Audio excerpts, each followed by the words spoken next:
Welcome to today's webinar on the topic of design of structural stainless steel.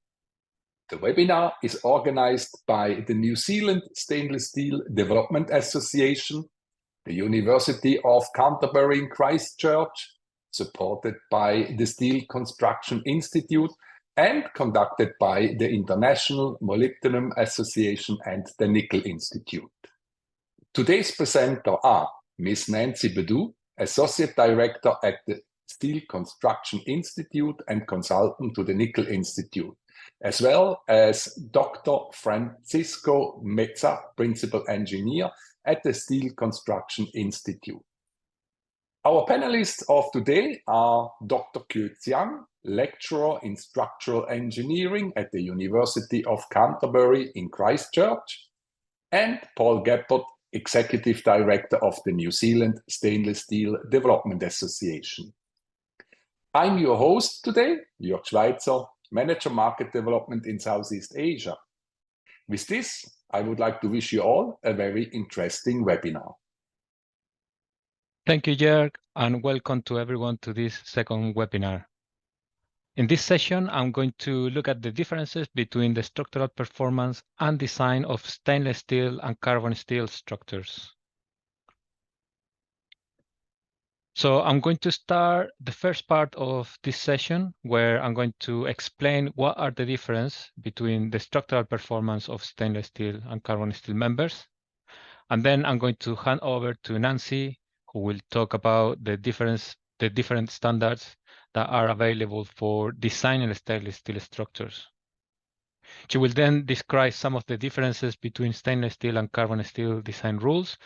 And toward the end of this session, she will talk about the design of stainless steel connections. Okay, so we will start by looking at the stress strain characteristic of stainless steel and carbon steel. This figure shows typical stress strain curves for the main three stainless steel alloy families, and also a typical stress strain curve for a mild carbon steel grade. Duplex stainless steels are the strongest out of the three alloy families. Austenitic stainless steels are the one that show the most significant nonlinearity.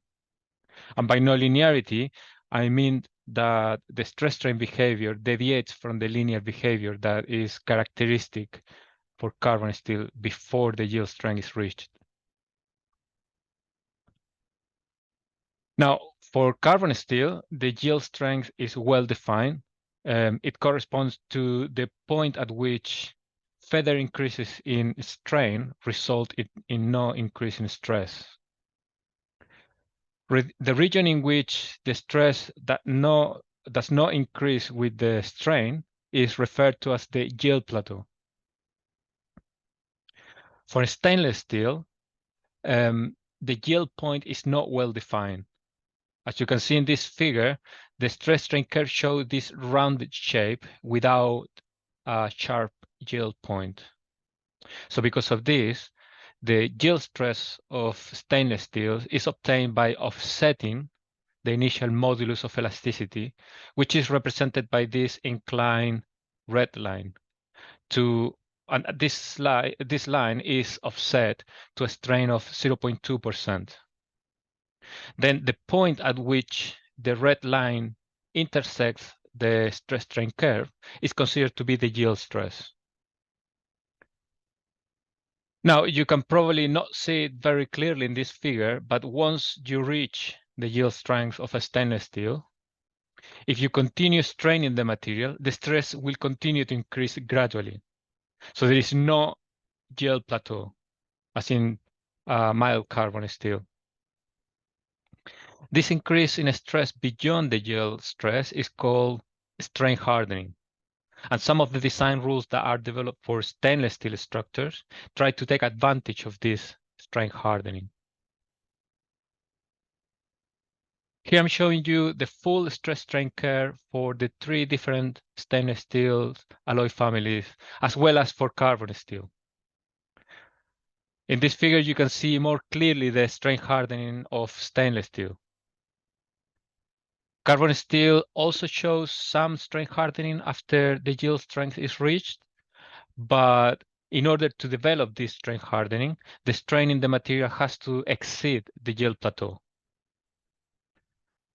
Now, from this figure, there are other properties of stainless steel that can be compared against the ones for carbon steel. One of them is the ductility, which can be represented by the elongation at fracture. So you can see that the elongation at fracture of austenitic stainless steels is significantly larger than the one for mild carbon steel, and the one for duplex and ferritics is similar. The large amount of ductility that stainless steel offers is beneficial for applications in which you need the material to be able to redistribute stresses. It is also needed for seismic applications in which you need the material to be able to sustain large plastic strains so that you don't have premature failure due to fracture. So the shape of the stress strain curve of stainless steels has an effect on three aspects of design, which I'm going to discuss in a bit more detail. The first one is the strength due to strength hardening. Okay, so this slide shows some of the benefit of strength hardening. A clear example of the benefit of strength hardening is that it provides a margin of safety in those situations in which the resistance of the member is governed by yielding. For example, if we imagine that we have a tensile member that is proportioned to resist a tensile force by yielding of the cross-section, when the force is applied, the stress in the cross-section is going to be equal to the yield stress, if we assume that the section is fully utilized. Now, if for any reason the force that is applied to the member is slightly larger than initially anticipated, due to strength hardening, the member will still be able to resist this force by developing stresses beyond the yield stress. Now, you have to be aware that in order to take advantage of this strength hardening, the material will have to strain significantly more than if it was working at stresses that are below the yield stress. But if deformations are not an issue, you might want to take advantage of this additional strength. And in fact, there are some design provisions that have been developed specifically for stainless steel, which take advantage of this additional strength. Another example in which strength hardening is beneficial is when you have a beam that is designed to develop its plastic bending moment capacity. So in this case, the beam is assumed to yield through the entire cross-section. Now, the reality is that the portion of the beam cross-section that is closer to the neutral axis does not really yield. And the reason we can assume that the entire cross-section yields is because the fibers of the cross-section that are further away from the neutral axis are able to develop their hardening, their strength hardening, which compensate for the lack of yielding in the portion that is closer to the neutral axis. Now, bear in mind that due to the gradual loss of stiffness of stainless steel, the portion of the cross-section that does not reach the yield strength is larger than for a carbon steel beam. The large strength hardening of stainless steels also result in an increase in strength as a result of cold work. This increase in strength is particularly large for austenitic stainless steels, which are the ones that show the largest amount of strength hardening.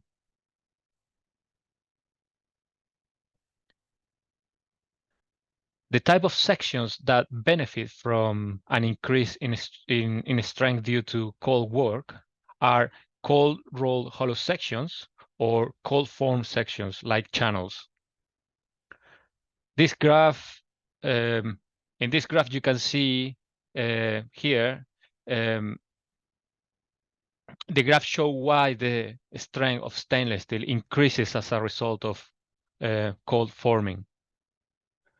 So when these sections are fabricated, you start from a sheet which might be in the anneal condition or might already have some amount of cold work in order to achieve the desired thickness. In this graph, you can see the stress strain curve of the stainless steel sheet. As the stainless steel sheet is bent to form the structural shape, the stainless steel material is deformed plastically following the loading and unloading path that the red curve in this figure is showing. The stress strain characteristic of the cold form section will then be given by the blue curve. So the amount of strength of the steel increases. The amount the strength of the steel increases is dependent on the amount of plastic deformation. And because of this, different parts of the cold form section will have different levels of strain enhancement, depending on how much they are deformed. For example, the corners in a square hollow section will have a larger strength than the flat parts. You will see that the design codes for stainless steel structures give provisions to account for this increased strength when designing this type of members. One important thing to take into account is that you cannot consider the effect of strain enhancement when designing a cross-section that contains a weld or is adjacent to a weld. This is because of the annealing effect of the weld, which can completely remove the strain enhancement due to cold work. Now, the type of welds I'm referring to are welds that are carried out after the fabrication of the member.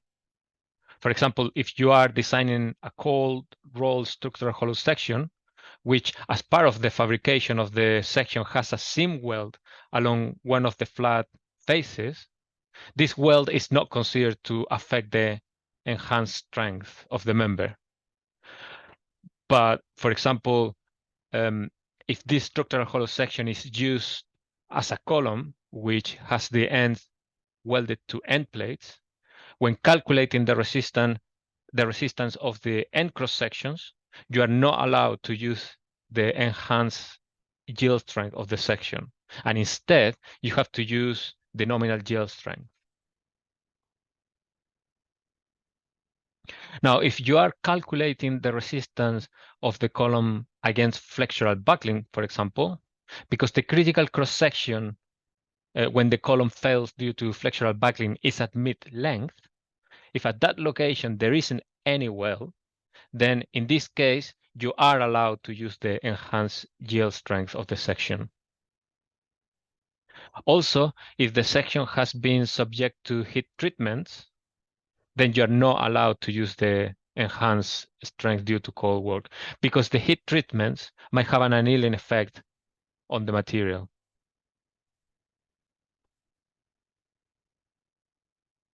Okay, so let's talk about how the stress strain characteristic of stainless steel affects their buckling behavior.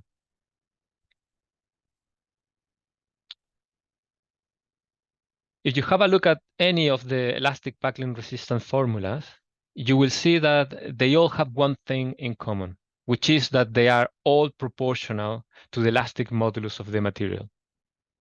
So this is the case for local buckling of plates, column buckling modes, or lateral torsional buckling in the case of beams. The initial elastic modulus of stainless steel is similar to the one for carbon steel. But as you can see in this figure, it decreases gradually before the material reaches its yield strength.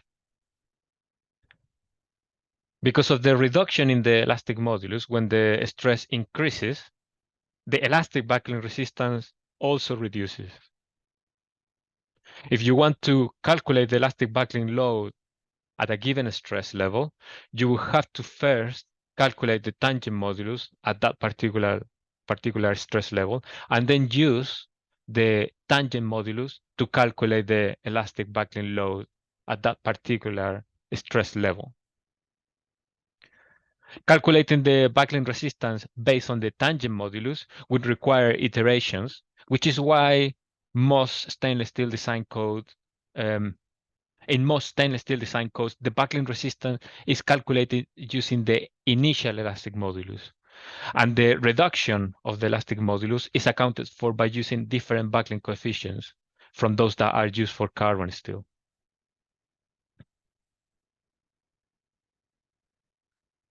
There are other factors that affect the buckling behavior of stainless steel and carbon steel members, and these are the geometric imperfections and the residual stresses. The geometric imperfections are generally of the same magnitude for carbon steel and stainless steel members, and can be presented they can be present at a cross-section level and at a member level. Imperfections at a cross-section level affect the local buckling resistance of a cross-section, and they include the out-of-plane imperfection of the flanges or the web. Imperfections at a member level include the out-of-straightness of a column, for example, which affect its flexural buckling resistance. As for the residual stresses, they are generally different for stainless steel than for carbon steel because of their different thermal properties. The main thermal property that affect the residual stresses are the thermal conductivity and the thermal expansion, which tend to be larger for stainless steel than for carbon steel. Austenitic stainless steels are the ones that have the largest thermal conductivity and thermal expansion, and they also show the most pronounced loss of stiffness before the yield strength of the material is reached. And because of this, they tend to have the lower buckling performance.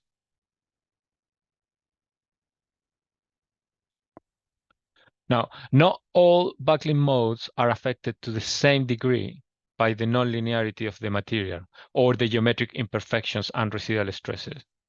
For example, global buckling is known to be affected more by these factors than local buckling. For columns with low slenderness, that means relatively short columns, the resistance of the column is governed by yielding, and because of this, the beneficial effect of strength hardening will result in a stainless steel column reaching a larger resistance than a carbon steel column, as I explained earlier. In a long column, or a column with high slenderness, the resistance is governed by global buckling. In this case, the compressive stresses in the column will be below the limit of proportionality of stainless steel. And because of this, the behavior will be predominantly elastic. So in this case, the stainless steel column will behave in a very similar way as a carbon steel column. Now, for columns of intermediate slenderness, the resistance is also governed by global buckling, but in this case, the compressive stresses in the column will be between the limit of proportionality and the yield strength. And as you can see in the figure, this is the region where the detrimental effect of the nonlinearity is more pronounced.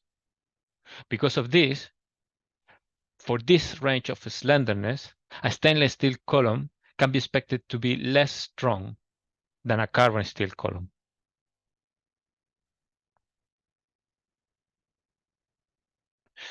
Okay, so let's talk now about how the stress strain curve affect the deflection.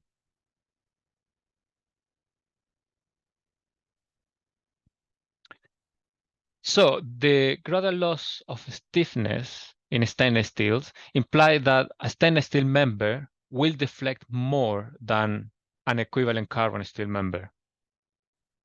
Now, for simplicity, most stainless steel design codes will recommend calculating the deflection using the same traditional elastic equations that are used to calculate the deflection of carbon steel members, but with the elastic modulus replaced by a reduced modulus, which is calculated using the equation that you can see here.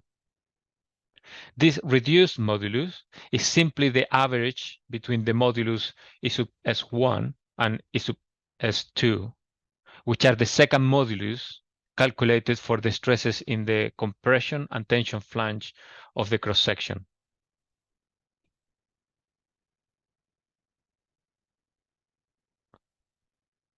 This slide shows the equation for calculating the second modulus.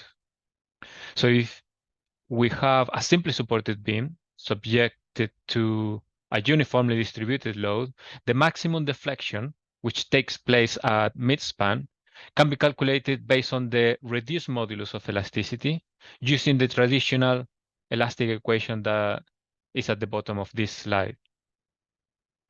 This method for calculating the deflection of stainless steel members gives adequate predictions when the maximum stress in the cross-section is below 65% of the yield stress. For larger stresses, the method becomes very conservative. So for the range of stresses for which this method is applicable, the deflection of a beam made of austenitic stainless steel will be up to 15% larger than if the beam is made of carbon steel. And for duplex stainless steel, the deflection can be up to 5% larger.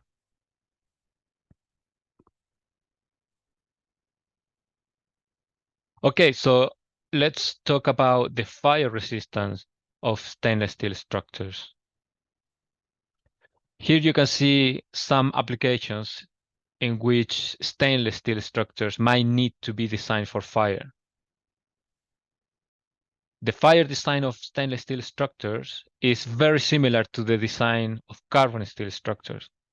In both cases, the resistance at elevated temperatures is determined in more or less the same way as when the design is at room temperature. The only difference is that the yield strength and the elastic modulus that are used in the resistance equation have to be those at elevated temperature. The value of the yield strength and elastic modulus at elevated temperatures are given as a proportion of the value for room temperature. This is achieved through retention factors, which are basically the ratio of the property at elevated temperature and at room temperature.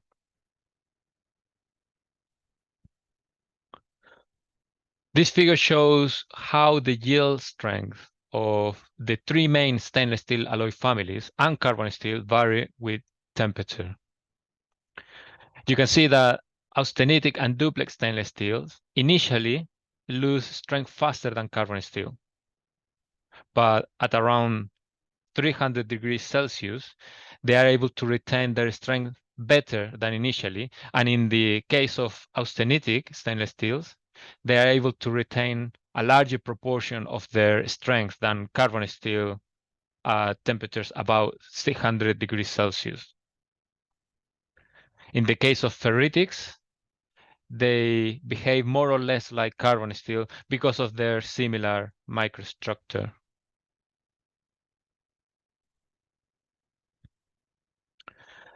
In the case of stiffness or the elastic modulus, there is only one set of retention factors for all the stainless steel alloy families, which is shown by the red curve in this figure.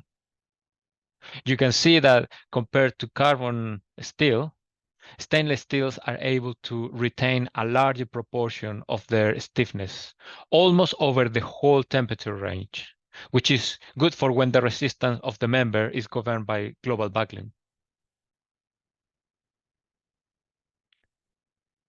Okay, so a few words about fatigue before I hand over to Nancy.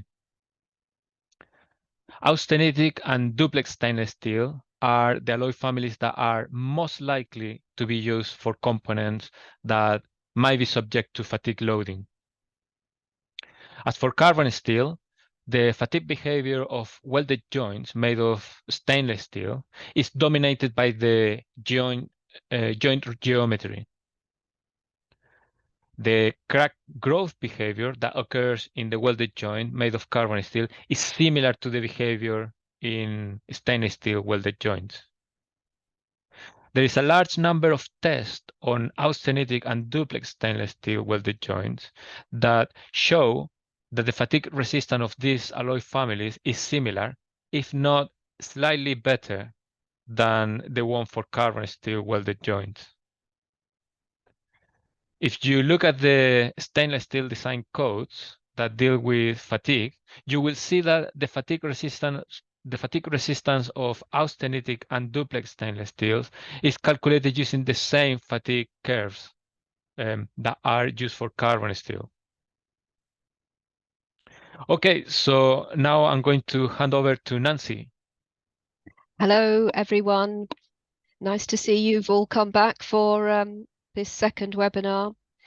Now it's time for me to introduce to you some of the design standards for stainless steel around the world. And firstly, of course, the Australian New Zealand stainless steel design standard covers cold-formed structures. So the most recent version was published in 2001, so quite a while ago. And this updated an earlier version that was based on the American Society of Civil Engineers AISC 8 specification for cold-formed stainless steel structures. But in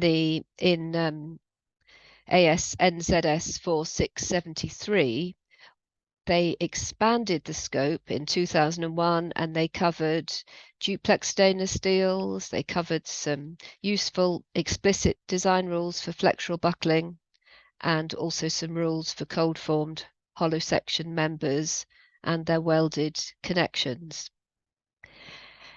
Time has passed and now this standard has been withdrawn by the standards bodies. So 2 comments about that. First of all, please remember that this is a standard for designing cold-formed members. So structures like this bridge I showed you last week, you couldn't use this standard for designing that. So not suitable for the heavier plate hot rolled sections. And my second comment is that despite its being withdrawn, it seems that the standards body can say that it can continue to be used if there's no replacement document readily available. So I guess that is the case. You have the opportunity to continue using this if you're designing cold-formed stainless steel structures. I'm going to tell you about some other alternative stainless steel design standards now. And the first is the Eurocode, of course, very close to my heart as I've chaired the technical committee for this standard for, I don't know, 13 years. So here we are. Part 1.4 is in the Eurocode 3 ecosystem. And there are many parts of Eurocode 3, design of steel structures. In fact, there are more than 12 because we've got new ones now for beams with holes in the webs and for design by finite element analysis. But let's just zoom in on 1.4. So it's called Supplementary Rules for Stainless Steel. So there's a clue, a big difference to the Australian standard and the American standard I'm going to tell you about. It's not standalone. This standard is quite short, I think 35 pages, something like that. And it just gives supplementary rules where you can't use the carbon steel rules that are given in other parts of the Eurocode. It has a broad scope, so it covers hot rolled, welded, cold formed, as well as bar products. and it covers 3 families of stainless steels: ferritic, austenitic and duplex. That's the same as the Australian, New Zealand standard. So within the standard, provisions where required are given for members and connections where stainless steel needs specific rules, but it points out to other parts of Eurocode 3 for design at elevated temperatures, for fatigue and design of shells. One important thing to notice is that there are different partial factors for stainless steel. Here I've put the gamma M0, gamma M1. They are 1.1 compared to the carbon steel values, which are 1.0. What's been the timeline? Well, it was published in 2006. That was based on a collaborative European project mainly. And then in 2015, there was a substantial amendment. So much research had been done around the world in the intervening years that we were able to put in more competitive rules, for example, for section classification. And we put in a complete annex giving a procedure for selecting the right alloy for different atmospheric environments. Then just recently in 2020, the flexural buckling curves were also amended. So if you happen to need to use the Eurocode for stainless steel, just make sure that you are using the 2020 version, because that will have the full table of flexural buckling curves. Some of the curves got stricter and some new curves were added in the 2020 amendment. On the basis of just better understanding. I mean, there has been an explosion of research activities in the last 20 to 30 years on structural stainless steel, as it's been understood to be such a useful material for certain types of structures. Looking ahead, we have generation 2 of the Eurocodes, which has been a gargantuan task. I think they thought it would take 6 years, and you can see it's going to be a lot longer than that.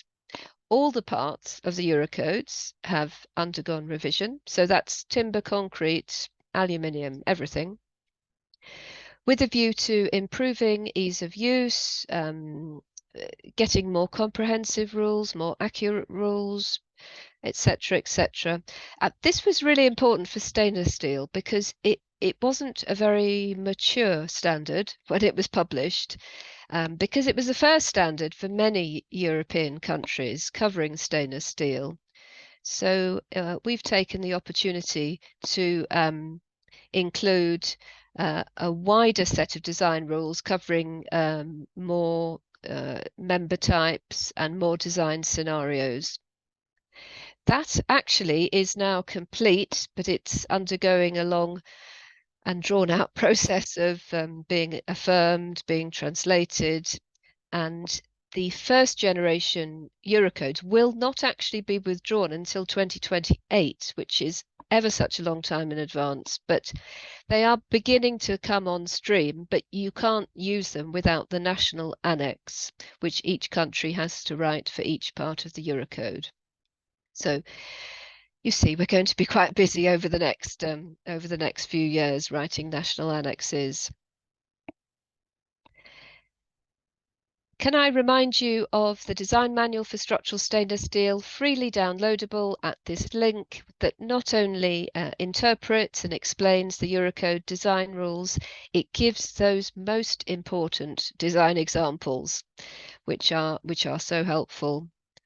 And there's also a commentary, and there's some simple phone apps for calculating section properties, etc. Now we move to the States, and firstly we consider the American Institute of Steel Construction Design Rules. So let's start in 2013, where there were no design rules for hot rolled, welded stainless steel products. And SCI was invited to write an AISC design guide. which covered the design of these products. We wrote it as a sort of a mock specification, not covering all the possibilities, but just, you know, it was a mark in the sand, a start.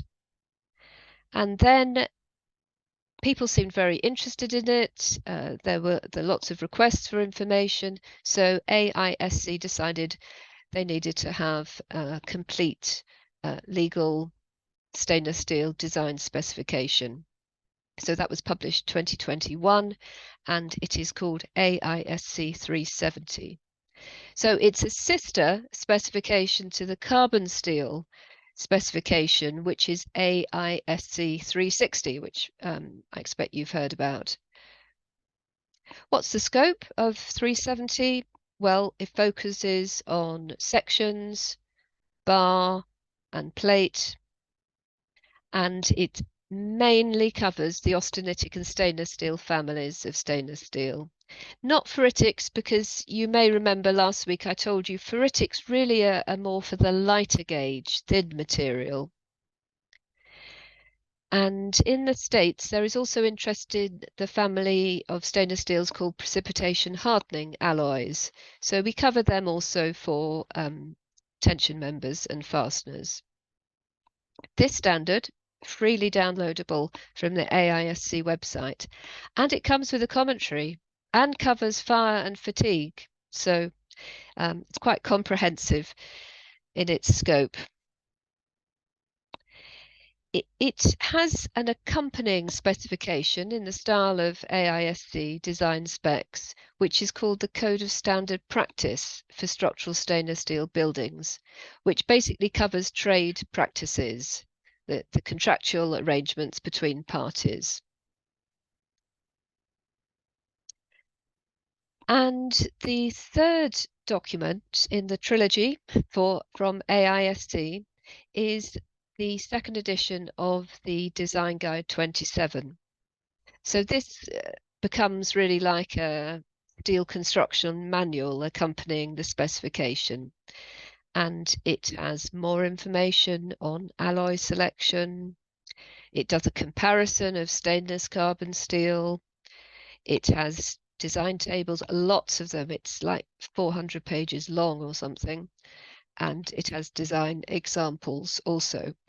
You have to pay for this, $60 from the AISC website. Now, let's do a full circle and go back to ASCE 8, which was the first, I think, design specification for stainless steel, published in, I think it was 1968, then revised in 74, revised again in 1990, thereabouts, then revised in 2000, and then it got stuck.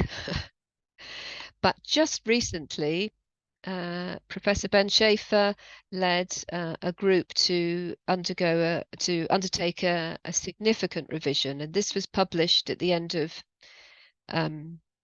2022. Well, actually, it was published in 2023, but it's got the date 2022.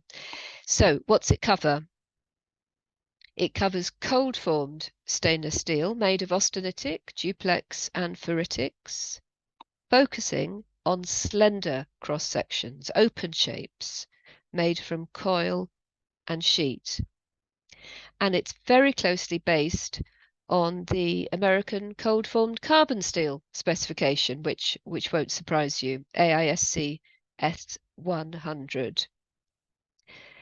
You'd want to use it if you're manufacturing or designing studs or tracks, purlins, girts, panels and decking, cladding, roofing, linings, those sorts of components. A comparison with ASCE 8 and AISC 370 is shown on this slide. So, as I said, ASCE 8 covers the ferritics as well as the austenitic and duplexes. Ferritics, because of course these are light gauge application, focusing on coil and sheet from the AISI tradition following ASCE processes. whereas AISC 370 is the heavier sections. So these standards, yes, of course, they're similar because they're covering stainless steel, but there are quite a few differences. 370 gives simpler solutions. It's really specifying with the engineer in mind, perhaps even the engineer in a hurry in mind. AISC 8 gives more exact solution, it's more complex, and it's focusing perhaps more on the manufacturer, where it's absolutely critically important to get the final 5% of capacity out. There is some overlap in scopes, and this is permitted in the States. I could go on for quite a few more slides, but we've got some other important stuff to cover. But there is a Chinese specification for stainless steel covering cold formed, hot rolled. And although it was published in 2015, they're revising it. There are Japanese specs too, Korean spec. Haven't got pictures of those, but you get the message. Now, I'm going to apply what Francisco was saying and give you a few examples of how the differences in stainless steel behavior are actually put into design rules. So the first thing to say is don't panic. Same approach as carbon steel, of course. Be careful you use the right resistance factors for stainless steel. I pointed out that for the Eurocode, they're different. For AISC, they're the same. There's no difference in rules for tension members or restrained beams, but there are different rules for stainless steel for some of these other topics.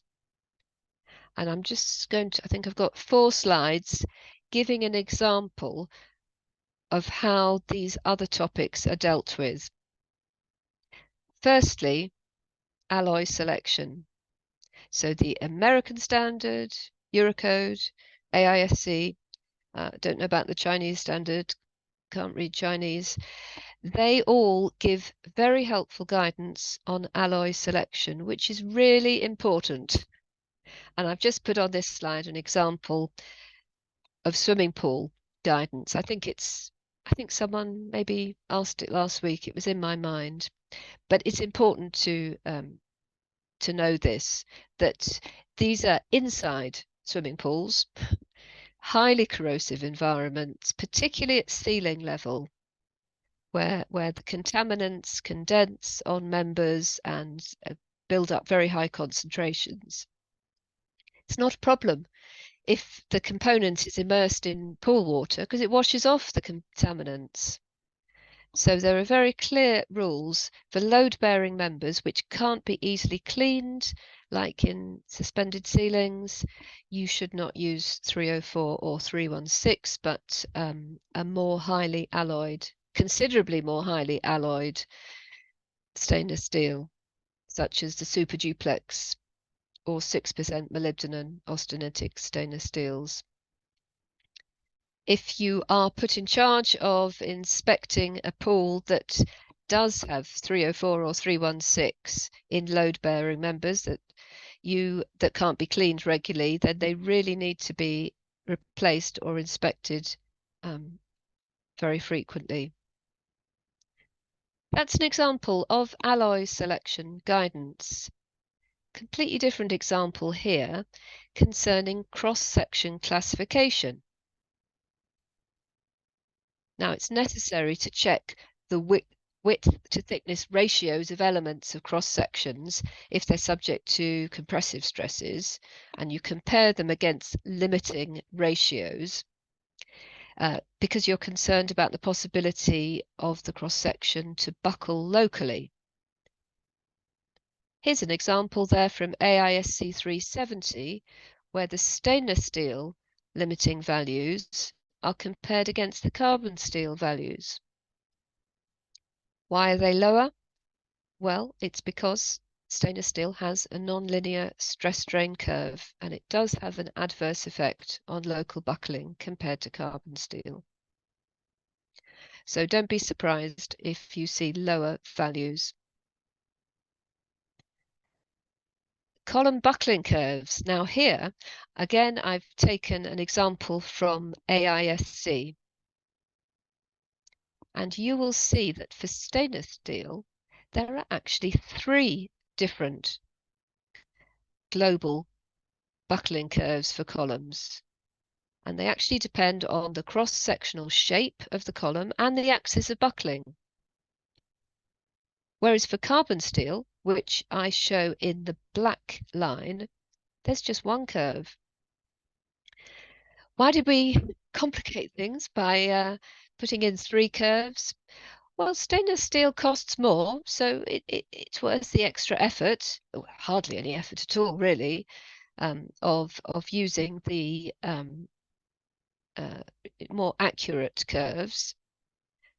Another difference you'll see is that the stainless steel curves have a plateau, a yield plateau, which means that if you've got a short column, there's no reduction in strength as a result of global buckling.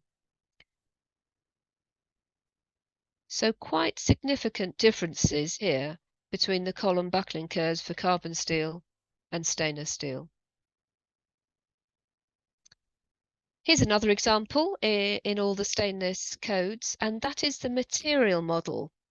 Now, back in the 1940s, we had 2 people, Mr. Ramberg and Mr. Osgood, and they came up with this very nice equation for modeling materials. I think they were working on aluminium for the aeronautical industry, modeling nonlinear stress strain characteristics. And so this has been adopted by materials like stainless steel and aluminium. For carbon steel, which is shown on this graph, you generally use a bilinear curve, or perhaps bilinear with hardening, or quadlinear. The amount of nonlinearity is determined by this exponent n, which is called the strain hardening exponent. So the higher it is, the less nonlinear the material. So carbon steel would have an exponent of infinity. Structural analysis. I don't think we've talked much about this, but again, the rounded stress strain behavior of stainless steel means that frames made of stainless steel are affected by larger second order effects. So if you compare the design rules for carbon steel and stainless steel frames, you'll see that there are some differences in the way these effects are calculated. And there's also a lack of yield plateau for stainless steel. So that means that plastic hinge analysis, in which you've got the plasticity concentrated at a discrete cross-section, it's not so appropriate to represent the behavior of stainless steel frames. And instead, we've introduced the concept of a plastic zone analysis, which is able to spread, where it considers the spread of plasticity through the cross-section and along the members. So that's what you'll find if you look in 370 or the 2nd generation Eurocode. Francisco mentioned the advantage of the strength enhancement due to cold forming. So I just put here a table showing you the types of enhancement you might expect to get. These are in inches, if you're wondering why they're such very small hollow sections. Again, I've used the AISC design rules to calculate these numbers. So what can you see from this table? First of all, much more advantage for austenitics because they have more non-linear characteristics than the duplexes. And you get a greater strength enhancement as the section becomes stockier. So here we have the 4" by 4" by 0.25 compared to a 4" by 4" by 0.12 and a significantly larger strength enhancement. I'm going to stop on that topic, but just to let you know that at the moment, there are no rules in American or European design standards covering stainless steel, composite design or seismic design. But there's a lot of work going on. Composite design in Australia and in the UK, us included, and probably elsewhere too, Singapore, I think, and seismic design. So we're going to talk through the work that we've done and others have done on these two topics in 2 weeks' time. And we're also going to talk more about the continuous strength method and new design rules for slip critical bolts, which of course are very important for structures like bridges. I have a couple of minutes to talk a little bit about stainless steel connections. Firstly, bolted connections. I think I mentioned it last week, but it is very important that the corrosion resistance of a stainless steel fastener should be at least as good as the material it's joined. And not only the fastener, of course, the washer and the nut. So you should use A4 bolts or better to join 316 material, and it's important not to use galvanized steel fasteners because their corrosion resistance is not equivalent to A4. Generally, design rules are the same for carbon steel, stainless steel bolted connections. There's one exception I'm going to tell you about on the next slide. It is important to take measures to avoid galling, which happens with materials like stainless steel that have the passive film. And this is where when the surfaces are under load and in relative motion, they can seize and make it very difficult to fasten the connection. It's well documented measures to avoid galling, lubrication, reducing the bolt tightening speed, lots of guidance on that. Even making sure that the threads and the bearing surfaces are undamaged and very clean. I mentioned there was one difference in the design rules, and that is for the bearing resistance, the bolted connections. Again, because of this load deformation characteristics, for carbon steel, the load deformation curve flattens off, but for stainless steel, it continues to rise. And so you need greater clarity in defining the bearing capacity. Otherwise, it would just go on and on and on. So we've introduced that and got different failure definitions depending on the thickness and whether it's strength or deformation that are the governing criteria. So very simple rules to apply. Finally, on bolted connections, what to do if you're connecting with a carbon steel member. And again, there is guidance in all the design guides and specifications about this. It's not a problem if there's no water. But if there is water, and particularly if it's salt water, then consideration needs to be given to either exclude water from the joint or to isolate the metals. Isolation tends to be materials like thermoset plastics, like neoprene, nylon, PTFE. This isn't new guidance. This has been used in the pipework industry for decades and decades, so these products exist. It's very complicated to predict whether bimetallic corrosion will occur, and also to what extent it will occur.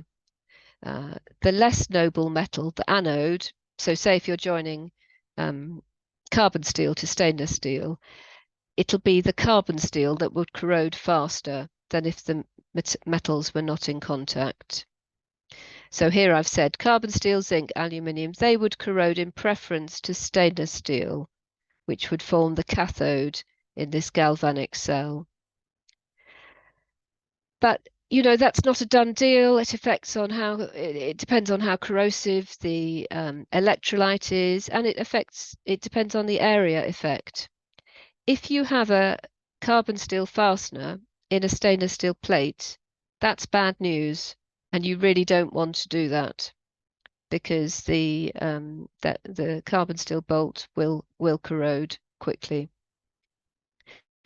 providing there's a conducting electrolyte present. Finishing off now, welded connections. Stainless steels are weldable. Duplex stainless steels do need more control because of their duplex microstructure. You do have to control minimum and maximum heat input during welding. There is lots of guidance on how to do that. For example, information produced by IMOA has some very good leaflets. Weld distortion needs to be taken into account because of the thermal properties, as Francisco was talking about earlier.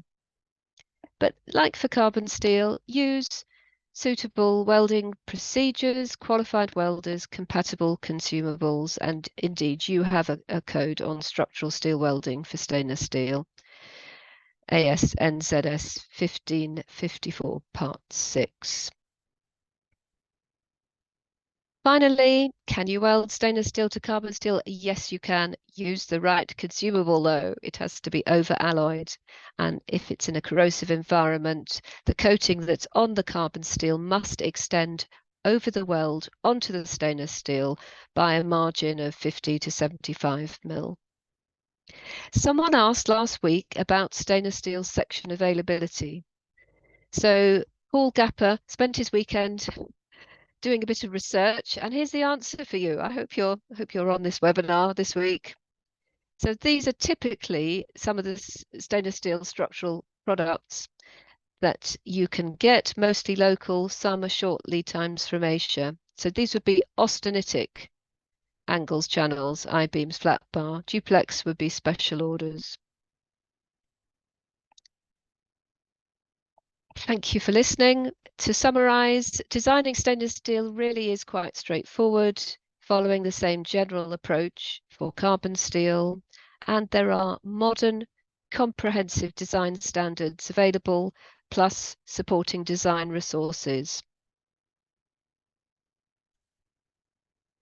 Next week, we're doing something completely different. I've invited my former colleague, Catherine Cushell, to come and talk about stainless steel reinforcing bar. And then in 2 weeks' time, it'll be Francisco and I again, and we're going to talk about some of the research initiatives, seismic design, composite design, and other issues. If there are other topics you would like us to cover, then in the feedback form, let us know in case we can squeeze them in. Thank you very much, Nancy and Francisco. Dear listeners, if you have any question concerning this presentation or about any nickel-related topic, kindly send us your question via our webpage. Once you enter www.nickelinstitute.org, you will immediately see the yellow banner, Technical Help. Click on it, register, it's free of charge, and fill in your question. One of our experts will come back to you fastest. Thank you all for attending this webinar. We are looking forward to have you on one of our next webinars again. Goodbye.